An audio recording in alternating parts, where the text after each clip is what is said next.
కొత్త పార్టీ పెట్టుకుని కొత్త రాజకీయాలు చేసేందుకు ముందుకు వస్తున్న మాజీ ఎంపీ తెలంగాణ జాగృతి అధ్యక్షురాలు కవిత జిల్లాల వారీ లెక్కలు వేసుకుంటున్నారు. తెలంగాణ ప్రజా జాగృతి పేరుతో పార్టీని నమోదు చేసుకున్న ఆమె త్వరలో దీనికి సంబంధించిన అధికారిక సమాచారాన్ని ప్రజలతో పంచుకోనున్నారు.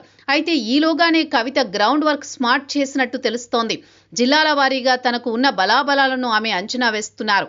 ప్రస్తుతం కవిత పార్టీ పేరు ఖరారు చేయకముందే 3 జిల్లాల్లో తమకు భారీ బలముందని ప్రకటించారు. వీటిలో నిజామాబాద్. గతంలో నిజామాబాద్ నుంచి కవిత ఎంపీగా విజయం దక్కించుకున్నారు. ఇది ఆమెకు సానుకూలంగా మారే పరిస్థితి ఉందని అంచనా వేసుకుంటున్నారు.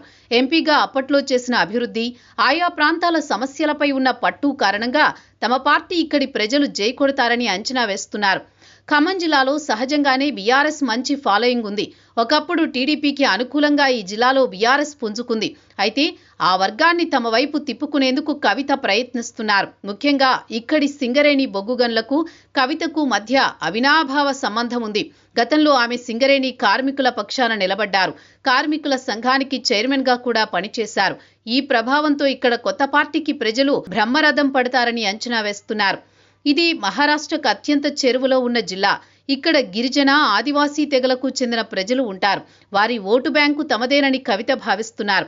అయితే ప్రత్యక్షంగా ఆమెకి ఈ జిల్లాలకు సంబంధం లేకపోయినా గతంలో ఎంపీగా ఉన్న సమయంలో ఇక్కడ జల్ జీవన్ మిషన్ ద్వారా తాగునీరు అందించడంలో ప్రభుత్వంలో కలిసి సాయపడ్డారు.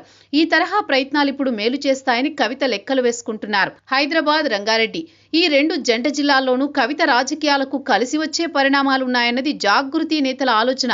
మెజారిటీ రాజకీయ అడుగులు కవిత ఇక్కడి నుంచే వేయడం, బీఆర్ఎస్ వ్యతిరేక వర్గం కూడా ఇక్కడే ఉండడం వంటివి తనకు సరిపోతాయన్న భావన కలిసొస్తోంది.